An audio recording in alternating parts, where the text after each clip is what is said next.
Baik, bismillahirrahmanirrahim. Assalamualaikum warahmatullahi wabarakatuh. Saya Mafaris Eko Yulianto, NIM 7111181169 dari kelas 5D, Fakultas Psikologi Universitas Jenderal Ahmad Yani. Tujuan pembuatan video ini untuk memenuhi tugas dari mata kuliah psikometri. Pada video ini saya akan menjelaskan atau menyampaikan tutorial mengenai proses pengolahan data skala abilitas menggunakan program WinStep. Nah, baik tanpa berlama-lama akan saya tampilkan data yang kita miliki. Data yang kita miliki ini berbentuk Excel, data skala abilitas yang kita miliki. Nah, data skala abilitas yang kita miliki ini dapat dilihat terdiri dari 20 responden dan terdiri dari 20 item. Nah, dari data abilitas yang kita miliki ini, kita akan menganalisa atau mencari tahu koefisien reliabilitasnya, kemudian kita akan menganalisa setiap itemnya. Baik, kita mulai menganalisa menggunakan program WinStep. Kita minimize, kita buka program WinStep-nya. Untuk tampilan awalnya akan seperti ini. Kita dapat pilih import from Excel karena data yang kita miliki tadi berbentuk Excel. Kita klik, kemudian pilih Excel. Di bagian kiri atas, pilih Select Excel File untuk membuka data yang kita miliki tadi. Untuk data abilitas tadi, nama filenya itu tugas abilitas. Kita pilih, lalu open. Kita tunggu sebentar. Maka akan muncul data seperti ini. Agar lebih nyaman kita melihatnya, saya perbesar. Nah, akan muncul data seperti ini. Langkah awal yang bisa kita lakukan yaitu pertama, pindahkan terlebih dahulu bagian A, number, yang pertama ini, kita copy, kita pindahkan ke bagian person label variables. Karena pada data yang kita miliki ini hanya nomor item saja. Kemudian untuk keseluruhan item, dari item 1 kita blok sampai dengan item 20. Lalu kita copy, kita pindahkan ke item response variables. Bahkan, mengapa kita pindahkan itemnya saja? Karena yang akan kita analisa memang hanya itemnya saja. Baik. Jika sudah dipindahkan seperti ini, lalu di bagian atas pilih Construct WinStep Files. Lalu kita pilih folder atau tujuan di mana kita akan menyimpan file WinStep ini. Di sini kita simpan di folder psikometri di tugas 2. Kita namakan saja judulnya biar mudah, skala abilitas. Kita save.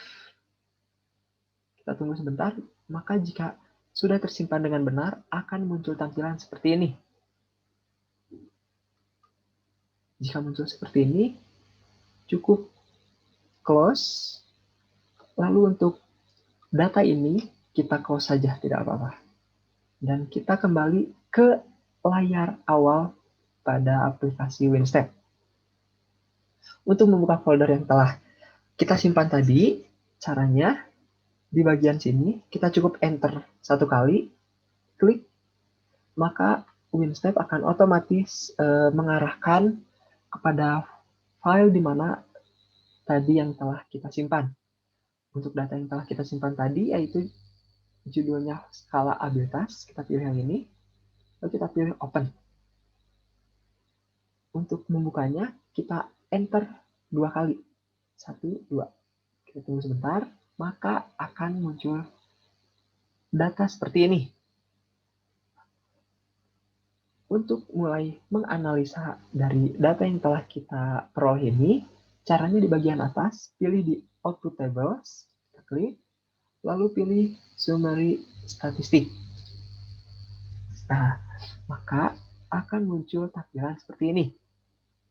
Dari data ini, dapat kita peroleh hasil di mana dari 20% atau dari 20 responden, ternyata persen reliability yang diperoleh hanya 0,47.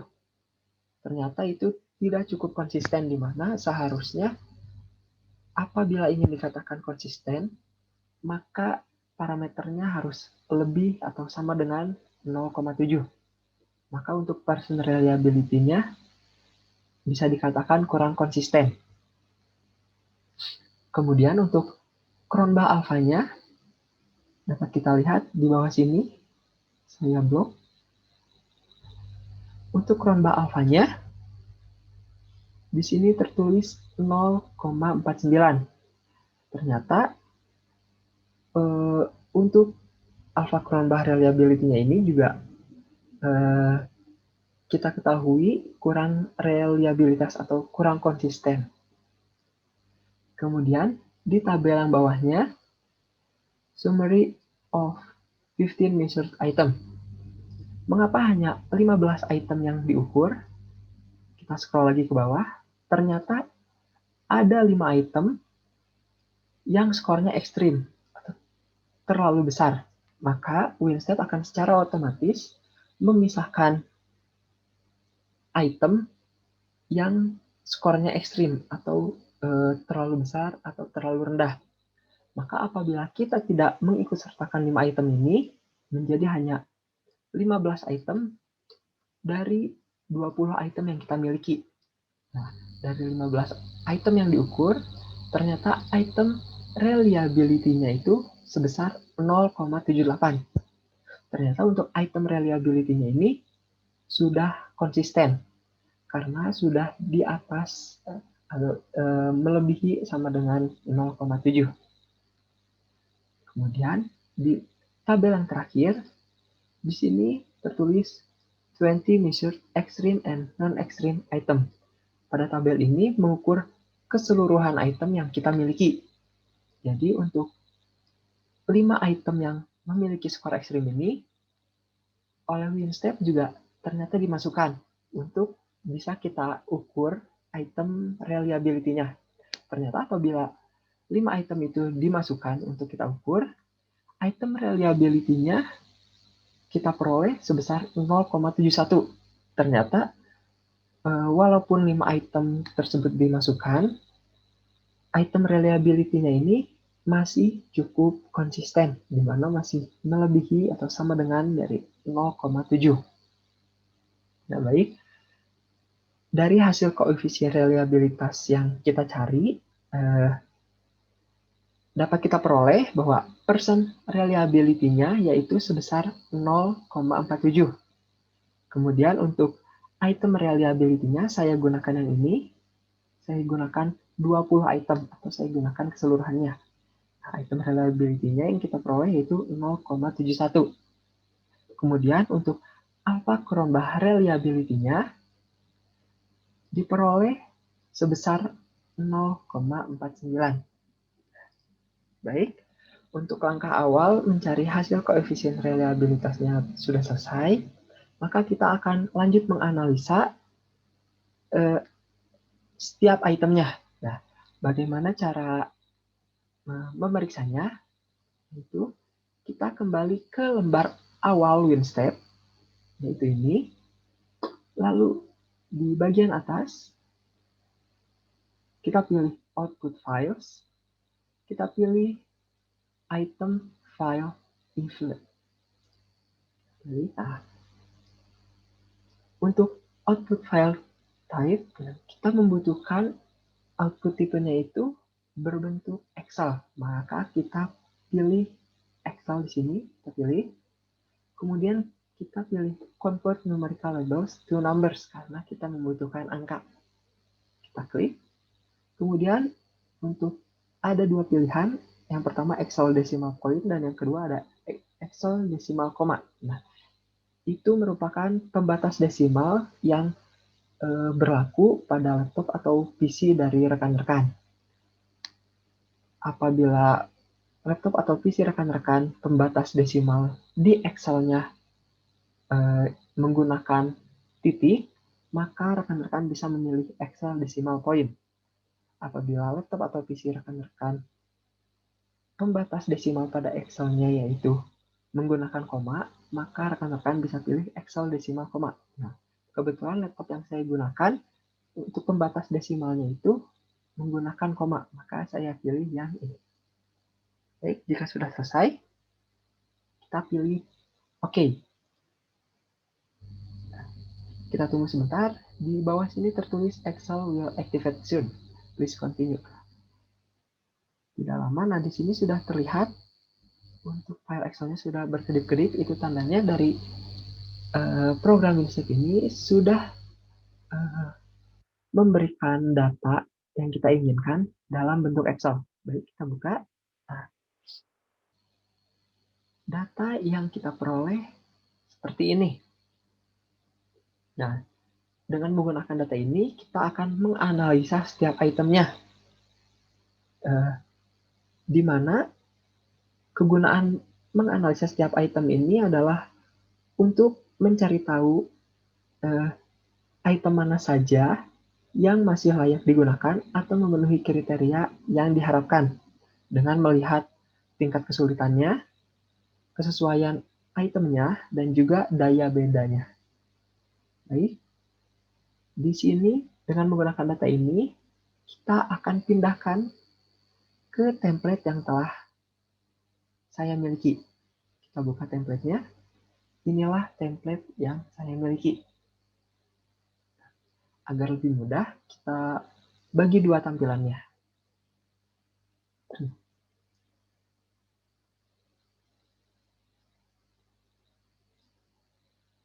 Nah, seperti ini.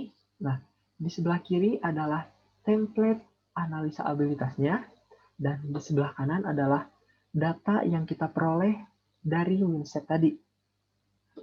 Pada template ini terdiri dari beberapa tabel. Yang pertama ada tabel measure.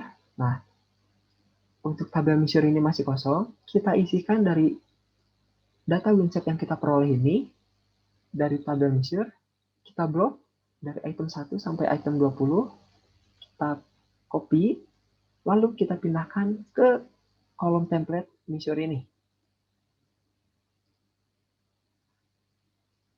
Kemudian ada tabel nilai outfit min square. Ini kita pindahkan juga dari data Winset yang kita peroleh. Di sini terlihat ada tabel outfit min square. Sama seperti yang tadi, kita blok dari item 1 sampai 20. Lalu kita copy. Lalu kita pindahkan ke template ini. Ini. Selanjutnya ada tabel outside Z standard. Nah, dari data ini juga kita pindahkan outside Z standarnya dari item 1 kita blok sampai dengan item 20. Kita copy, kita pindahkan ke tabel template ini. Selanjutnya ada tabel PTMA, yaitu Point Measure Correlation atau daya beda. Nah, kita juga akan memindahkannya dari data Winset yang telah kita peroleh.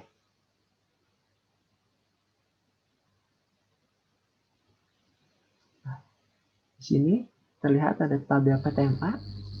Kita pilih dari item 1 sampai dengan item 20, kita blok. Lalu kita copy, kita pindahkan ke tabel template ini. Nah, baik. Untuk data Winset ini akan saya perkecil. Dan untuk data di template Excel ini akan saya perbesar agar lebih mudah. Nah, baik, di sini sudah kita pindahkan keempat data dari Winset ke template yang kita miliki. Setelah tertulis dengan jelas data-datanya. Kemudian untuk menganalisa item tadi, kita akan melihatnya dari tingkat kesulitannya, kemudian dari item fit, atau dari kesesuaian item, dan juga dari daya bedanya. Nah, untuk tingkat kesulitan ini mengapa kita mengukur dari tingkat kesulitan itemnya? Karena itu untuk mengukur derajat kesulitan setiap item. Apakah kemungkinan besar item tersebut dijawab atau tidak oleh semua peserta tes. Untuk tingkat kesulitan ini idealnya terdiri dari 5, yaitu sangat mudah, mudah, cukup, sulit, dan sangat sulit. Namun pada pelaksanaannya jarang menemukan yang ideal atau yang 5-5-nya ada. Setidaknya ada kategori yang mudah, ada kategori yang cukup, dan ada kategori yang sulit. Gitu. Selanjutnya, untuk item fit, di sini ada 2, yaitu ada nilai outfit mean square dan juga nilai outfit Z standar. Nah, kedua ini kita analisa. Kedua ini berguna untuk mengetahui tingkat kesesuaian item dengan parameter atau model yang kita gunakan. Nah, untuk model yang kita gunakan ini adalah untuk mengukur tentang abilitas. Kemudian, kita juga mengukur daya bedanya. Nah, daya beda ini bertujuan untuk membedakan responden mana yang benar-benar paham dan yang tidak paham pada item tersebut. Untuk daya beda ini, biasanya ada 5 kategori. Ada sangat mampu, mampu, cukup, tidak mampu, dan jelek atau sangat tidak mampu. Gitu. Di sini kita akan memberikan keputusan terhadap keseluruhan item atau terhadap 20 item yang sudah disediakan. Keputusan ini kita cari apakah item-item tersebut akan kita gunakan atau akan kita buang atau bahkan akan kita tinjau kembali apakah item tersebut layak untuk kita gunakan atau tidak. Baik, cara melihatnya. Untuk item pertama, di sini tingkat kesulitannya sangat mudah. Kemudian untuk nilai outfit mean square-nya ternyata sesuai. Begitu pula untuk nilai outfit Z standarnya juga sesuai. Akan tetapi daya beda dari item ke satu ini ternyata jelek atau sangat tidak mampu. Di sini tertulis bahwa point measure correlation-nya itu 0. Mengartikan memang item ini sangat tidak mampu untuk daya bedanya. Maka dari itu, keputusan untuk item 1 ini akan kita buang. Selanjutnya, untuk item 2, tingkat kesulitannya sulit. Kemudian, nilai outfit mean square-nya ternyata sesuai. Lalu, nilai outfit Z standarnya sesuai. Dan daya bedanya sangat mampu, sangat baik. Baik, keputusan untuk item 2 ini akan kita gunakan atau akan kita terima.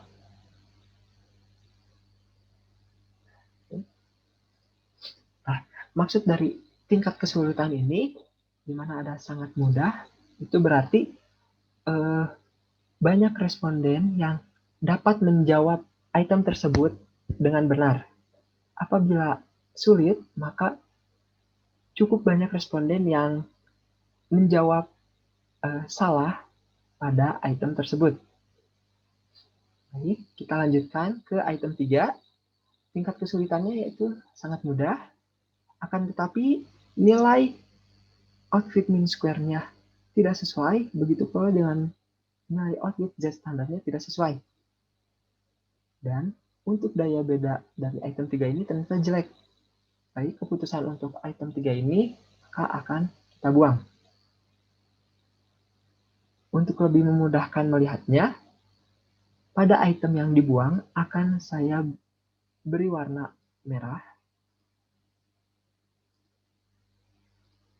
Seperti ini. Baik, kita lanjutkan. Item keempat. Tingkat kesulitannya sangat mudah. Lalu, nilai outfit min square-nya sesuai, dan nilai outfit Z standarnya sesuai. Akan tetapi, daya beda dari item keempat ini ternyata jelek atau sangat tidak mampu. Maka saya putuskan untuk item keempat ini saya buang.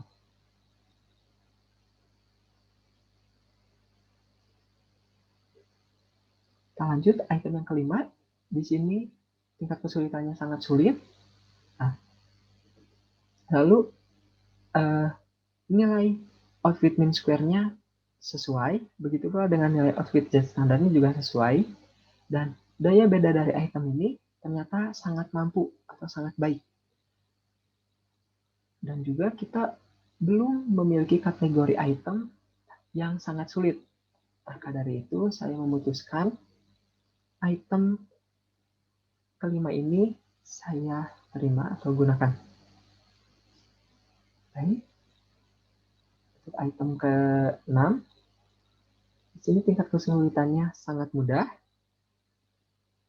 Lalu nilai outfit min square dan juga nilai outfit Z standarnya sesuai, akan tetapi daya bedanya jelek atau sangat tidak mampu. Baik, keputusannya untuk item ini akan saya buang.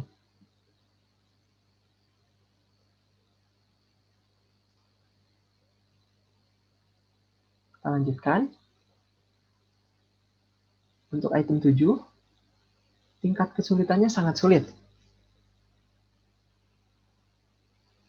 Kemudian, nilai outfit min square-nya dan nilai outfit Z standarnya sesuai. Dan juga untuk daya beda dari item ini sangat mampu atau sangat baik. Dengan demikian, saya putuskan untuk item 7 ini saya terima atau gunakan. Lanjutkan untuk item ke-8. Di sini tingkat kesulitannya sangat mudah. Kemudian nilai outfit min square dan nilai outfit Z standarnya sesuai. Akan tetapi daya beda dari item ini ternyata jelek atau sangat tidak mampu. Nah, karena itu saya putuskan untuk item ke-8 ini saya buang.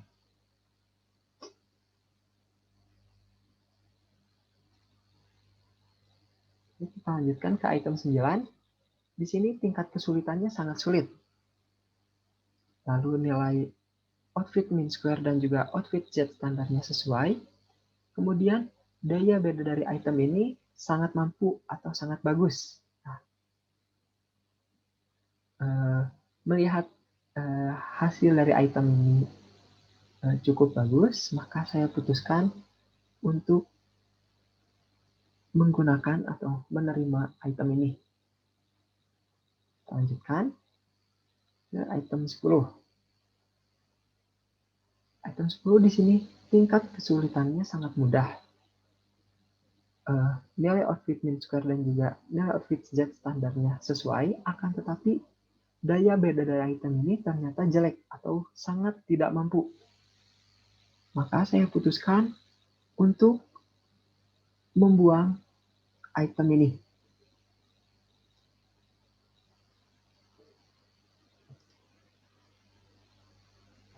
Baik, kita lanjutkan ke item 11. Untuk item 11, tingkat kesulitannya mudah, akan tetapi nilai outfit min square-nya ternyata tidak sesuai. Namun, nilai outfit Z standarnya sesuai. Dan daya beda dari item ini ternyata sangat mampu atau sangat baik. Nah, karena ada kemungkinan yang seperti ini, masih ada kemungkinan untuk memperbaiki itemnya atau mungkin redaksi kata dari item tersebut, maka saya memberikan keputusan item ke-11 ini ditinjau kembali atau perlu di-review kembali. Untuk item yang perlu ditinjau kembali akan saya berikan tanda warna kuning untuk lebih mudah membacanya. Kemudian item 12, di sini tingkat kesulitannya sangat mudah, akan tetapi nilai outfit min square-nya tidak sesuai, namun nilai outfit z standarnya sesuai. Nah, tetapi di sini daya beda dari item ke-12 ini ternyata jelek atau sangat tidak mampu. Nah, dengan demikian, saya memutuskan untuk item ke-12 ini akan saya buang. Saya menyerahkan. Baik, kita lanjutkan ke item 13. Untuk item 13, di sini tingkat kesulitannya sangat mudah. Kemudian untuk nilai outfit min square dan nilai outfit z standarnya sesuai. Namun, daya beda dari item ke-13 ini ternyata tidak mampu. Nah, kita lihat lagi dari item 1 dari item 1 sampai dengan item 12 yang telah kita analisa, ternyata kita belum memiliki kategori item yang sangat mudah. Di atas sebetulnya banyak, namun daya bedanya jelek atau sangat tidak mampu, dapat dilihat dari point measure correlation-nya. Nah, untuk item ke-13 ini, daya bedanya tidak mampu. Dapat dilihat dari point measure correlation-nya di atas dari daya beda pada item yang sebelumnya, yang sangat tidak mampu. Maka dari itu, saya memutuskan agar item ke-13 ini untuk ditinjau kembali atau direview kembali. Saya kuningkan.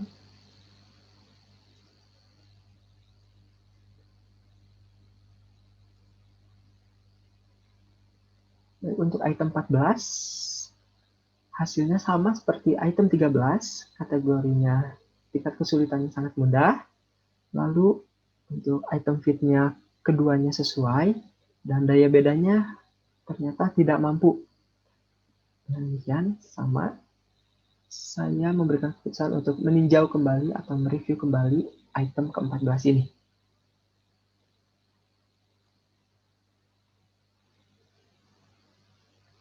Selanjutnya item 15. Di sini tingkat kesulitannya sulit. Nah, tapi nilai outfit min square dan juga nilai outfit z standarnya ternyata sesuai, namun daya beda dari item ini ternyata tidak mampu. Nah, di sini untuk kategori sulit kita baru memiliki satu item, yaitu di item 2. Nah, dengan demikian saya memutuskan untuk meninjau kembali atau mereview kembali dari item 15 ini.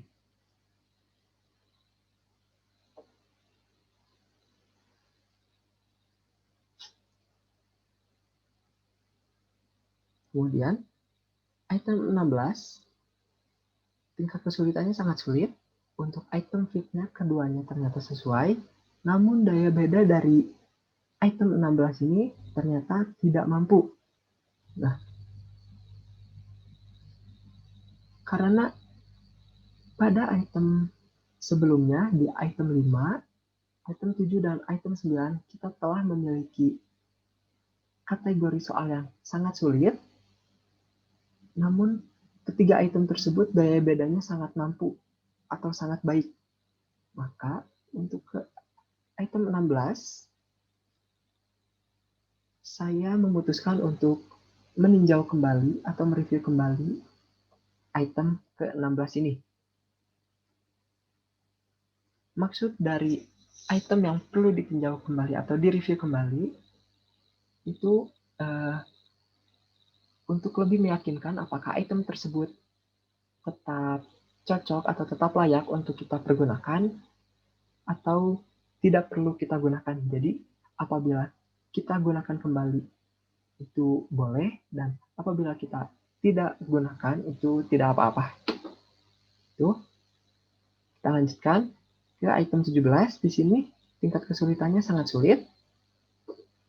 Kemudian untuk item fit keduanya ternyata sesuai dan daya bedanya ternyata cukup mampu. Nah, di sini saya putuskan untuk menerima atau menggunakan item ini. Kita lanjutkan ke item 18. Untuk item 18, di sini tingkat kesulitannya mudah. Kemudian item fit atau nilai outfit min square dan nilai outfit Z standarnya sesuai. Dan daya bedanya sangat mampu atau sangat baik. Kita lihat lagi ke atas. Ternyata kita belum menggunakan kategori item yang mudah. Maka dari itu saya memutuskan untuk menerima atau menggunakan item 18 ini. Lanjutkan item 19. Di sini tertulis tingkat kesulitannya sulit, akan tetapi nilai outfit min square dan juga nilai outfit Z standarnya ternyata tidak sesuai. Walaupun daya beda dari item ini ternyata sangat mampu, tetapi apabila